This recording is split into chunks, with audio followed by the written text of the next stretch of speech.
Hello friends, வணக்கம் நமஸ்காரம். எப்படி இருக்கீங்க? நல்லா இருப்பீங்க நம்புறேன். இன்னைக்கு நம்ம வீடியோவில் என்ன பார்க்க போறோம்னா, சிஓசியில் வந்து லெஜெண்ட் லீக்ல நம்ம ட்ராஃபி வந்து புஷ் பண்ணிட்டு கிடக்கோம். ஸோ நேற்று வந்து ட்ராஃபி வந்து கிட்டத்தட்ட 98 ப்ளஸ் தான் ஆச்சு. கிட்டத்தட்ட 310 ட்ராஃபி எடுத்தே நம்மளை அடின்னு அடிச்சு பொழந்துட்டாங்க. இன்னைக்கு வந்து ஒரு 40 ப்ளஸ் ஆயிருக்கு. ஒன்றும் நம்ம வந்து அட்டாக்கை முடிக்கல. ஃபுல் அட்டாக்கை முடிச்சுட்டு நாளைக்கு என்ன லிஸ்ட்னு அதை நாளைக்கு சொல்கிறேன். ஓகே, இந்த வீடியோவில் அவ்வளோதானா ப்ரோ அப்படின்னு பார்த்தீங்கன்னா, இன்றைக்கும் நம்ம வந்து லெஜெண்ட் புஷ் பண்ணுற அந்த அட்டாக்கையும் போட்டு காட்ட போகிறேன். அது போக 2-3 டிஃபென்ஸை வந்து அப்கிரேட் பண்ணுவோம். அதை பற்றி இந்த வீடியோவில் நம்ம வந்து பார்க்கலாம். ஓகேவா? ஃபஸ்ட்டு வந்து டிஃபென்ஸ் அப்கிரேட் பண்ணி நமக்கு வந்து பில்டர் வந்து ஃப்ரீயாக இல்லை, அந்த லூட் ரம்பிச்சு. ஸோ அந்த பில்டர் ஃப்ரீ பண்ணுறதுக்காக 59 டைமண்ட் தானேன்னு சொல்லி அந்த கெனானை வந்து அப்கிரேட் பண்ணி முடிச்சுட்டு, சரி பில்டர் இந்த லூட்டு நிறையா இருக்குன்னு பில்டருக்கு வந்து இதை வந்து மேக்ஸ் பண்ணிவிட்டேன். Archer tower, multi archer tower. இதை வந்து மேக்ஸ் அவுட் வந்து இன்ஸ்டன்ட்டாகவே நான் முடிச்சிட்டேன். ஏன்னா வந்து நம்மகிட்ட ஒரு புக் ஆஃப் பில்டிங் இருந்துச்சு. ஸோ அதை வச்சு அப்படியே மேக்ஸ் அவுட் பண்ணியாச்சு. ஒன்றும் ஒரு இது லூட்டு சேர்த்துட்டு அப்புறமேட்டு மிச்சத்தை போடலான்னு பார்த்துட்டு இருந்தேன். சரி லூட்டு எடுப்போம் அப்படின்னு பார்த்தா, நம்ம ஆல்ரெடி வார் ஆடின லூட் இருந்துச்சு. ஸோ அதை சேர்த்தாலும் நமக்கு வந்து லூட்டு பத்தலை, டார்க் லிக்ஸர் லூட்டு. ஸோ நம்ம ஸ்டோருக்கு போயிட்டு, அந்த ஷாப் போயிட்டு அங்கே பார்த்தீங்கன்னா நம்ம ரைட் மெடல்ஸ் வச்சு ஒரு 25,000 டார்க் லிக்ஸர் எடுத்தேன். ஏன்னா அட்டாக் போய் நம்ம எடுக்கலாம், பட் இப்போதைக்கு அர்ஜென்ட்டாக ஸ்பீடாக அப்கிரேட் பண்ணுறதுக்காக நம்ம அதில் போய் எடுத்தோம். ஓகே, அப்புறம் பார்த்தீங்கன்னா கிங் காண்ட்லெட் வந்து நான் வந்து வாங்காமலே வச்சுருந்தேன். ஏன் கேட்டிங்கன்னா, பில்டர் போர்ஷன்ஸ் நிறையா வாங்கிட்டு இருந்தேன். இந்த ஸ்பீடாக முடிக்கணும், இந்த கட்டுறதுக்கெல்லாம் சைடில் இருக்குது அப்படின்னு பில்டர் போர்ஷன் ஒன்று வாங்கிட்டேன். ஸோ அது வாங்கினால லேட் ஆயிடுச்சு. ஸோ அதனால் இப்போ வந்து எபிக் எக்யூப்மெண்ட் காண்ட்லெட் வந்து நம்ம இப்போ வந்து கிங்குக்கு வந்து பர்ச்சேஸ் பண்ணி முடிச்சிடலாம். நம்மகிட்ட அப்படி தான் மெடல் இருக்குது. ஓகே, அதை பர்ச்சேஸ் பண்ணிவிட்டு நெக்ஸ்ட்டு வந்து நம்ம அப்கிரேட் பண்ண போகிறது யாருன்னு கேட்டிங்கன்னா, நம்ம தலைவி குயினை தான். அதுதான் இப்போ டார்க் லிக் செட் நான் வந்து ஷாப்பில் வந்து ரைட் மெடல் ஷாப்பில் வந்து எடுத்தேன். அதை வச்சு இப்போது குயினை வந்து 91 லெவல் ஆல்ரெடி இருக்கா. ஸோ 92nd லெவலு நான் இன்ஸ்டண்ட்டாக புக்கை வச்சே போட்டேன். இந்த புக்கு ஆல்ரெடி இருந்துச்சு, பர்ச்சேஸ் பண்ணி வச்சனால எல்லாம் யூஸ் ஆகுது.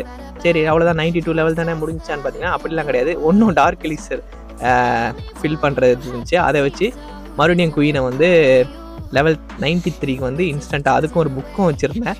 ஸோ இன்ஸ்டண்ட்டாக 93rd லெவலில் போட்டாச்சு. 94, 95 அப்புறம் போட்டுக்கலாம். சரி அதுக்கும் வந்து லூட்டு சேரணும், நம்மகிட்ட புக்கெலாம் இருக்குது, பட் லூட்டு சேரணும் அப்படின்றதுக்காக நம்ம விட்டாச்சு. ஓகே, லூட்டு சேரட்டும். ஒன்று 94, 95 தான், மேக்ஸ் பண்ணிடலாம், 2 லெவல் தான். ஓகே, நெக்ஸ்ட் என்ன பண்ணலாம் அப்படின்னு சொல்லி பார்த்துட்டு இருந்தேன். லூட்டு வேறு ஏதாவது சேருதா அப்கிரேடான ஒரு பில்டர் வந்து நான் ஃப்ரீயாக விடக்கூடாது. ஸோ அவனுக்கு ஏதாவது வேலை கொடுக்கணும், பெரிய வேலையாக கொடுக்கணும்னு நினச்சிக்கிட்டே இருந்தேன். ஸோ அவனுக்கு என்ன வேலை கொடுக்கலாம் பார்த்துட்டு இருக்கும்போது, சரி அட்டாக் போனால் தான் நம்ம அவனுக்கு வந்து வேலை கொடுக்க முடியும். லூட் இல்லாமல் ஒன்றுமே பண்ண முடியும். நானும் அது எதுவும் பொறுக்கிக்கிறதுலாம் பார்த்தேன். லூட் இல்லாமல் எந்த வேலையும் பண்ண முடியாது. சரி லெஜெண்ட் அட்டாக் போகிறது தான் நமக்கு வந்து ஒரே வழி. அதான் முடிவு பண்ணிட்டேன். இந்த வீடியோ பார்க்குறேன், மறக்காமல் வீடியோ வந்து லைக் பண்ணி ஷேர் பண்ணி சப்ஸ்கிரைப் பண்ணிருங்கப்பா. லெஜெண்ட் அட்டாக்ல உங்களுக்கு ஃபஸ்ட் அட்டாக் போட்டு காட்டினேன். நான் முன்ன மாதிரி எல்லாமே இப்போ ட்ரூப்பை வந்து மாற்றிட்டேன். 5 ரூட் ரைடரு, 10 ரேம் ரைடரு, 10 குக்கி பெக்கா, இதை வந்து யூஸ் பண்ணி தான் இப்போ வந்து அட்டாக் போகிறேன். பாருங்கள், லெஜெண்ட் அட்டாக் உங்களுக்காக ஒரு ரிப்ளை. இப்போ நான் லைவாக தான் ஆடுறேன். இது வந்து ஃபாஸ்ட் ஃபார்வர்ட்லாம் பண்ண முடியாது. ஸோ அப்படியே வந்து ஆடுறது உங்களுக்கு வந்து போட்டு காட்டுறேன். ஓகேவா? ஃபஸ்ட்டு வந்து ஃப்ரீ சார்ஜ் யூஸ்ட்டு, முன்னாடி வந்து ரூட் ரைடரு, பின்னாடி ரேம் ரைடர் 10 பெக்கா, குட்டி பெக்காங்களை அனுப்பி விட்டு, அப்படியே போகிற போக்கில் கிங்கு, குயினு, கிராண்ட் வார்டன், ஆர்சி அனுப்பிச்சி விட்டு போகிற போக்கில் அப்படியே லைனாக ஃப்ரீஸு, எதெல்லாம் பெரிய டிஃபென்ஸுக்கு அது மாதிரிலாம் ஃப்ரீஸை போட்டே போங்க. எப்போவுமே உங்களுக்கு ஒரு நல்ல விஷயம் சொல்கிறேன், இந்த கிராண்ட் வார்டன் வந்து அந்த ரேஜை வந்து சீக்கிரம் ஓப்பன் பண்ணிங்கன்னா நல்லாயிருக்கும். எல்லாம் நல்லா யூஸ்ஃபுல்லான ட்ரூப்பாக இருக்குது, யூஸ்ஃபுல்லான ஸ்பெல்லாக இருக்குது. அது பாருங்கள், எல்லா ட்ரூப்பும் வந்து அது நல்ல ரேஜிங் கொடுத்து நல்லா ஸ்பீடாக அடிக்க வைக்குது ஃபாஸ்ட்டாக. அது பார்த்தாதுன்னு உங்களுக்கு ஒரு விஷயம், டவுன் ஹால் வந்து கார்னரில் இருந்துச்சுன்னா ப்ளீஸ் 2 ஃப்ரீஸ் எப்போவுமே வந்து மிச்சம் வைங்க. இல்லைனா வந்து டவுன் ஹாலை வந்து யாருமே உடைக்க மாட்டாங்க. அந்த ஃப்ரீஸ்க்கு வந்து எப்போவுமே அந்த ஃப்ரீஸ் அபிலிட்டியை பத்திர வைங்க, அந்த ஸ்பெல்லை. ஸோ டவுன் ஹால் கார்னரில் இருக்கும்போது கடைசி நேரத்தில் நம்ம ஹீரோஸ் கூட போய் டவுன் ஹால் அடிக்கும் போது அது உங்களுக்கு உபயோகமாக இருக்கும். பாருங்கள், டவுன் ஹால் கிட்டத்தட்ட எல்லாமே செத்துருச்சுங்க ட்ரூப்பு. ஹீரோஸ் தான் பாக்கி இருப்பாங்க. இந்த குயினும் பாருங்க, இந்த குயினும் இந்த கிங்கும் அந்த ரேஜுக்குள்ளே இருக்குன்னா நல்லா அடின்னு அடிக்கிறாங்க. அதனால் பாருங்கள், கிராண்ட் வார்டன் செத்தாலுமே அவங்க நல்லா அடிப்பாங்க. பாருங்கள், அந்த ரேஜ்குள்ளே இருக்கல குயின் சார்ஜ், அந்த யூனிகார்ன் சார்ஜ் சூப்பராக பண்ணுது. ஸோ அதனால் சூப்பராக அடிச்சு கிராண்ட் வார்டன் செத்தாலும் நான் அடிப்பேன்டா அப்படின்னா கிங்கும் இவனும் வந்து நல்லா அடித்து சூப்பராக பண்ணிகிட்டு இருக்காங்க. பாருங்கள், வேறு லெவலில் அல்டிமேட். எல்லா ட்ரூப்பும் செத்தாலும் நான் அடிச்சிருவேன்னு அடிக்கிறானுங்க. பாருங்கள், கிராண்ட் வார்டன் செத்துட்டான். இப்போ குயினும் கிங்கை தான் பாக்கி. கிங்குக்கு வந்து ஃபீனிக்ஸ் ஆக்டிவேட் ஆகிடுச்சு. ஸோ அதனால் வந்து குயின் பாக்கி இருந்தால் அது வந்து அந்த கேனானை உடச்சி கிங்கும் அந்த ஃபீனிக்ஸை உடச்சிருச்சு. ஃபீனிக்ஸும் குயினோட கொஞ்சம் பிள்ளைங்களும் வந்து பாக்கி இருக்குது. எப்படியும் ஃபீனிக்ஸே அதை அடிச்சிடும்னு நினைக்கிறேன். ஓகே, ஃபீனிக்ஸ் அடித்து எல்லாம் முடிச்சு குயினும் அடிச்சிட்டா. ஒன்று இருந்துச்சு, இந்த குயின் வந்து நான் அடிக்கிறேன்டா அதை போயிட்டுன்னா வாழை உடச்சிட்டு இருக்கு. பட் ஃபீனிக்ஸில் நான் தான்டா ஃப்ரண்ட்டில் போவேன், வரட்டாமாமே டர் அப்படின்னு சொல்லி பறந்து போயிட்டே இருந்துச்சு ஃபாஸ்ட்டாக. பறந்து போகும்போது எங்கடா போகிற அப்படின்னு சொல்லி ஒரு பலூன் வந்து சத்துன்னு மண்டை மேலேயே விழுவோம். ஃபீனிக்ஸ் மவுத் ஆயிரும், செத்து போயிடும். நேராக போயிட்டு குயின் நேராக பாருங்க வரட்டா நான் அதை உனக்கு தான் அது லூட்டுன்னு சொல்லி கடைசியாக நான் தான் எடுப்பேன்னு சொல்லி அது சூப்பராக எடுக்கும். வேறு லெவல் ஃபன்னி மூமெண்ட் அதெல்லாம். ஓகே நெக்ஸ்ட் வீடியோவில் வந்து நெக்ஸ்ட் அட்டாக் பார்த்துருவோம் இப்போது. ஓகே லூட் ஒரு வேலைக்காக சேர்ந்துருச்சு. நம்ம ஆல்ரெடி ஒரு அட்டாக் பண்ணி வச்சுருந்தோம். 2வது அட்டாக்னால நமக்கு டெய்லி லூட் வந்து போனஸ் கொடுத்துருக்காங்க. ஓகே இதையும் கிளைம் பண்ணியாச்சு. வேறு ஏதாவது லூட் இருக்குதா? ஓகே செகண்ட் அட்டாக் போனால் தான் வந்து நமக்கு வந்து இதுவாகும். ஸோ அதனால் நம்ம ரெக்வஸ்ட் எடுத்தால் யாரும் தரமாட்டாங்க இப்போதைக்கு, யாரும் ஆன்லைனில் இருக்குமா. ஸோ அதனால் டப்புன்னு நம்மளே வந்து ரெக்வஸ்ட் இது பண்ணி இன்ஸ்டண்ட்டாக வந்து ரைட் மெடல் வச்சு வாங்கிட்டோம். ஸோ செகண்ட் அட்டாக் உங்களுக்காக போய் காட்டுறேன். இதுவும் கிட்டத்தட்ட மேக்ஸ் லெவல் பேஸ் தான், சேம் ப்ரொசீஜர் தான். உங்களுக்கு இந்த மாதிரி ப்ரொசீஜர் அப்ளை பண்ணி பாருங்கள், நல்லா தான் ஒர்க் ஆகுது. கிராண்ட் வாலஞ்சன் ரேஜ் இருந்தால் ஒர்க் ஆகும் இந்த மெத்தடு, அது இல்லைன்னா வேறு தான் மெத்தட் ட்ரை பண்ணி பாருங்கள். ஓகேவா பாருங்கள். அதே மாதிரி 5 ram rider, root rider, 10 ram rider, 10 குக்கி இறக்கி விட்டு கிங்கு குயின்னு கிராண்ட் வார்டன். இந்த ரேஜை வந்து முன்னாடியே ஸ்டார்டிங்லேயே கிராண்ட் வார்டன் அபிலிட்டி அடிச்சிட்டிங்கன்னு வச்சுக்கோங்களேன், சூப்பராக இருக்குது. அதேமாதிரி கிளான் கேஸ்டிங்கும் ட்ரூப்புக்கு கண்டிப்பாக ஒரு இது போட்டுருங்க பாய்சனு, இல்லைன்னா ரொம்ப கஷ்டமாக போயிடும். இல்லை லைனாக வந்து ஐஸ் அதே மாதிரி போட்டு முன்னாடி போயிட்டே இருந்தால் ஈஸியாக முடிஞ்சிடும். எப்போவுமே டவுன் ஹால் கார்னரில் இருந்துச்சுன்னா இதை ஞாபகம் வச்சுக்கோங்க, ஒரு 2 ஃப்ரீ ஸ்பெல்ல கையில் வச்சுக்கோங்க. ஏன்னா இப்போ இருக்க டவுன் ஹால் ரொம்ப பவர்ஃபுல்லாக இருக்குங்க, நான் வரைக்கும் சொல்கிறேன். இதுக்கு முன்னாடி இருக்கிற டவுன் ஹால்லாம் அந்த அளவுக்கு அடிக்காது, இது ரொம்ப அடிச்சுக்கு பெரிய ஹீரோ யாருன்னு கூட பார்க்க மாட்டேங்குது, தன்னா உறிஞ்சு தள்ளிடுது ஸ்டாப் போட்டு. ஸோ அதனால் அதுக்காகவே வந்து இந்த மாதிரி நம்ம பண்ணால் நல்லது. ஓகே அது ஃப்ரீஸ் போட்டு அடித்து அந்த சைடை முடிச்சாச்சு. எட்டி பாருங்கள், அந்த குட்டி வந்து எட்டியோட குட்டி வந்து அதை போட்டு தள்ளிச்சு உள்ளேருந்து. டவுனால் நம்ம ஹீரோ அளவில் அந்த சைடு போல் போய் இந்த பாய்சன் நம்ம அடி செத்துருப்பாங்க. ஓகே அது ஒரு நல்ல விஷயம். எல்லாம் பாருங்கள் அந்த கிராண்ட் வார்டன் ரேஜுக்குள்ளேயே இருக்கனால ஃபாஸ்ட் அட்டாக் பண்ணிகிட்டு இருக்காங்க. நம்ம ஆர்சியும் ஃபாக்ஸ் பெட்டும் பாருங்கள் இன்வெசிபிளாக மறைஞ்சு போகிறாங்க அவங்களும். ஆர்சி சும்மாவே நல்லா அடிக்கும், இதில் வேறு ரேஜுக்குள்ளே இருக்கனால அதோட அட்டாக் பவர் கொஞ்சம் இன்க்ரீஸ் ஆகுது. ஸோ நல்ல ஒரு அட்டாக்கிங்காக அது போகிறதுனால நல்லா இருக்குது. இப்போ கிங்கு குயின் அவங்களும் அந்த ரேஜுக்குள்ளே வந்ததுக்கப்புறம் அவங்களுக்கும் நல்ல பவராக இருக்கும். பட் என்ன ஒன்று கிராண்ட் வார்டன் இப்போ செத்து போயிடுவான், செத்து போன ரேஜ் ஆஃப் ஆயிருமா, ஐயோ செத்துட்டானே அப்படின்னு சொல்லி இதுக்கப்புறம் அடிப்பாயில என்னன்னு தெரியல. எனக்கு கொஞ்சம் நேரம் பதட்டமாயிருச்சு, ஏன்னா அங்கே இருக்க டிஃபெண்டிங் கிங் வேறு இருந்தான். அப்புறம் தான் யோசிச்சேன், நம்ம டிஃபெண்டிங் கிங் இருந்தால் என்ன, நம்மகிட்ட அட்டாக்கிங் கிங் இருக்கான், தெரியும் அபிலிட்டியோட இருக்கான். ஸோ அவனை ஆன் பண்ணி விட்டாவே கிங்லாம் காலி ஆயிடுவான்னு எனக்கு தெரியும். ஸோ அது போக இல்லாமல் நம்மக்கிட்ட அந்த டிக்கி பெட் இருந்துச்சு, அதெல்லாம் டிஃபென்ஸாக தட்டுன்னு தூக்கிட்டு இருந்துச்சு.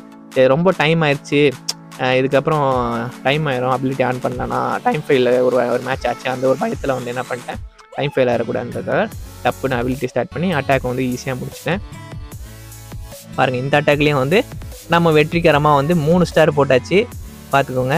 ஓகே இப்போ என்ன ப்ரோ பொசிஷன் அடிச்சிட்டியா அப்படின்னு கேட்கலாம். பொசிஷன் வந்து அடிச்சிருப்பேன், ஆனால் ரொம்ப பொசிஷன் போயிருக்க மாட்டேன். என்னோடய கப்பு வந்து கிட்டத்தட்ட 5800, பொசிஷன் கிட்டத்தட்ட 880வது பொசிஷனு. நேற்று ஏறினதெல்லாம் இறக்கி விட்டுருவாங்க.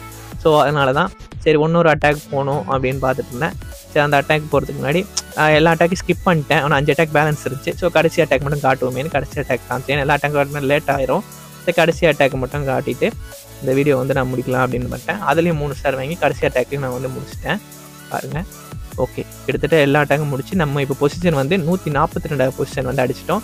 கிட்டத்தட்ட 6019 கப்பு. நான் 6K கப்பு ஆல்ரெடி நான் தொட்டிருக்கேன், இது வந்து செகண்ட் டைமு. ஸோ அகைன் 6Kன்னு வந்து நம்ம குரூப்பில் போட்டு ஃபன் பண்ணிட்டு இருந்தேன். அப்படியே தொட்டுட்டேன்டா சந்தோஷம்டா அப்படின்ற மாதிரி இருந்துச்சு, ஒரு என்ஜாய்மெண்ட் மூமெண்ட் தான். அதுக்கப்புறம் வந்து சரி வேறு எதாவது அப்கிரேட் பண்ணுறது இருக்குதா அப்படின்னு சொல்லி இந்த ட்ரெயினை போட்டுட்டு மிச்சம் மீதியான லூட் சேர்ந்துருச்சு. இதை அப்கிரேட் பண்ண வேண்டியதெல்லாம் நம்ம வந்து அப்கிரேட் பண்ணால் தான் வந்து நல்லாயிருக்கும்.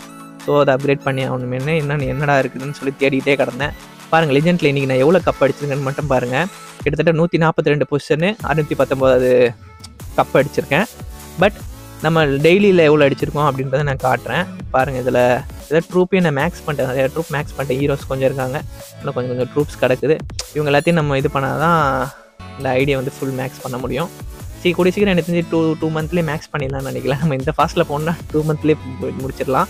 நெக்ஸ்ட் மந்த் நான் லெஜெண்டில் இருக்க மாட்டேன், நெக்ஸ்ட் மந்த் ஃபுல்லாக நார்மலான டைட்டன் லீக்லேயே இருந்துட்டு ஃபுல்லாக வால்ஸு அது இது நான் அப்கிரேட் போடலான்னு இருக்கிறேன். இப்போது இன்னும் கொஞ்சம் லூட்டு தேவைப்படுது, பட் நம்மளால் லெஜெண்ட் அட்டாக் இதுக்கு மேலே பண்ண முடியாது. ஒரு நாளைக்கு 8 தான் பண்ண முடியும். ஸோ அதுக்கு மேலே அட்டாக் நம்மளால் போக முடியாதுன்ற காரணத்துக்காக இந்த பில்டரை வந்து சும்மா வெட்டிப்பாயெல்லாம் நம்ம வைக்க முடியாது, அவனுக்கு ஏதாவது வேலை கொடுத்து ஆகணுன்றதுக்காக இந்த டார்க் எலிக்சர் ஸ்டோரேஜ், இந்த எலிக்சர் நம்மக்கிட்ட நிறையா இருக்குது. கிராண்ட் வார்டன் வந்து மேக்ஸ் ஆகிட்டான். ஸோ நம்ம லேப்லேயும் வந்து ட்ரூப்ஸ் வந்து 11 நாள் இருக்குது டைமு. ஸோ அதனால் அது எதுக்கு வேஸ்ட் பண்ணணுன்றதுக்காக நம்ம இந்த டார்க் எலிக்சர் ஸ்டோரேஜை வந்து அப்கிரேட் பண்ணோம். ஆனால் இன்ஸ்டண்ட்டாக முடிக்க வேணாம். இன்னும் நிறைய பில்டர் நாளைக்கு ஃப்ரீ ஆயிடுவாங்க. அவங்களுக்கு வந்து அந்த கோல்டை வச்சு வேலை கொடுத்துடலாம். ஸோ இதுதான் நான் இன்றைக்கி சொல்ல வர்றது.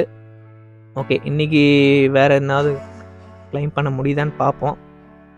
கிளைமிங் எலைட் பாஸ்லேயும் இல்லை, ஒன்றும் இல்லை. ஓகே, நம்ம ரெக்வஸ்ட் கொடுப்போம், அப்புறமேட்டு ஃபில் பண்ணி வைப்பானுங்க. ஓகே பாருங்கள், இன்றைக்கி வந்து நான் அட்டாக்கில் எவ்வளோ பண்ணியிருக்கேன்னா கிட்டத்தட்ட 311 கப்பு. ஒரே ஒரு அட்டாக் மட்டும் மிஸ் ஆயிடுச்சு, நான் சொன்னேன்ல, அது டைம் ஃபெயில் ஆயிடுச்சு. கிட்டத்தட்ட அதில் மட்டும் 31 கப்பு. 96% கௌரவமான பர்சன்டேஜ் தான் எடுத்தேன். ஓகே, இதில் என்னடா கௌரவம்னு கேட்குறீங்களா? ஆமாம், 320 கப்பு எடுக்கணும்னு ஆசைப்பட்டேன், பட் முடியல. நேற்று வந்து +98 ஆச்சு. நான் இன்றைக்கி வந்து எவ்வளோ ஆகும்னு தெரியல, அது நாளைக்கு வீடியோவில் வந்து கண்டிப்பாக நான் போட பார்க்குறேன்.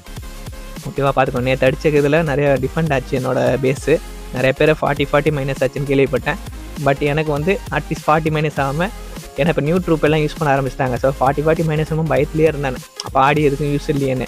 பட் அவனுங்க எப்படியோ நமக்கு ஆப்போசிட்டில் கொஞ்சம் பார்த்து நம்ம டிஃபெண்ட் ஆகணுனால நம்ம பேஸுக்கு வந்து தடிச்சுது. ஓகே, சொல்ல மறந்துட்டேன், இந்த கிங்கோட எபிக் எக்யூப்மெண்ட் நான் எடுத்தேன்ல, காண்ட்லெட்டு. இது எடுத்துகிட்டு இதில் வந்து இன்னும் நிறையா மெடல்ஸ் இருக்குது. நம்ம ஒன்றும் அதை வச்சு எதாவது புக்கு இதெல்லாம் அப்புறமேட்டு வாங்கலாம். ஸோ அதையும் உங்களுக்கு நான் காட்டணும் அப்படின்றதுக்காக தான் இது பண்ணிட்டுருக்கேன். அதை நம்ம சேஞ்ச் பண்ணி காட்டுறேன். அதுக்கு என்ன பவர் ஏதுன்னு நான் உங்களுக்கு அதை எக்ஸ்பிளைன் பண்ணுறேன். ஒன்றும் இல்லை, நம்ம எக்யூப்மெண்ட் ஷாப்புக்கு போயிடலாம். அதான் பிளாக் ஸ்மித் இருக்குது, அதுக்கு போயிட்டிங்கன்னா இதுதாங்க அந்த கிங்கோட காண்ட்லெட்டு. இது இருக்குது பாருங்கள், இதுதான் அந்த காண்ட்லெட்டு. இதுதான் இப்போ வந்து அந்த எபிக் எக்யூப்மெண்ட்டாக வந்து நான் வந்து எடுத்தது. நிஜமாக சூப்பராக இருக்குதுங்க. கிங்க் வந்து அப்படி பெரிய உருவமாகிடும். அது நீங்கள் வச்சிங்கன்னா, நான் இதை எக்யூப் பண்ணியிருக்கேன் பாருங்கள், எவ்வளோ பெருசாக ஆகிறான்னு மட்டும் பாருங்கள். அந்த ஆக்டிவ் ஆனோடனே அப்படியே பெருசாக வந்து அதை அடிப்பான், அந்த 4 பில்டிங். அதுதான் அவனோட வேலை. நான் கிராண்ட் வேலரண்ட் ரேஜை வந்து கிட்டத்தட்ட 12 லெவல் போட்டுட்டேன். அந்த 12 லெவலுக்கு அப்புறம் ஒன்று ஏற்றுறதுக்கு ஒன்று நமக்கு அந்த ஓர்ஸ் வேணும். ஸோ பொறுமையாக நம்ம ஏற்றிக்கலாம். இன்றைக்கி வர வார் போனஸில் வந்து நம்ம அதை வந்து அப்டேட் பண்ணிக்கலாம். 13, 14, 15 அப்படியே போயிடலாம். தெரிஞ்சு இந்த மாதத்துக்குள்ளே கிராண்ட் வேலரண்ட் முடிச்சிடணும்னு நினைக்கிறேன். ஓகே, இதுதான் முடிஞ்சாலும் நீங்களும் கிராண்ட் வேலரண்ட் அப்கிரேட் பண்ணுங்கள், அதுதான் நல்லா இருக்குது. ஓகே, வேறு என்ன இருக்குது? வேறு ஏதோ சொல்கிற மாதிரி எதுவும் இல்லை. ஓகே, நம்மளை கலாய்க்க வேறு ஆரம்பிச்சிட்டாங்க நடுவில். முடிஞ்சால் இந்த கப்பு தொடுறா பார்ப்போம் அப்படின்ட்டு நார்மல் ட்ரூப்பில். பட் நம்மளால அதெல்லாம் முடியாது. ஏதோ இருக்கிறத வச்சு நம்ம ஆடணும். கிடைக்கும் போது யூஸ் பண்ணிக்கணும். நீங்களும் யூஸ் பண்ணிக்கோங்க. நீங்களும் 6K கப்பு தொடுங்க. அவ்வளோதான். இந்த வீடியோ வந்து இதோட முடிச்சுக்கலாம். நாளைக்கு ஒரு வீடியோவில் சந்திக்கலாம். Bye bye friends, have a great day. எல்லாம் வந்து ஸ்டே சேஃபாக இருங்க. பை பாய்.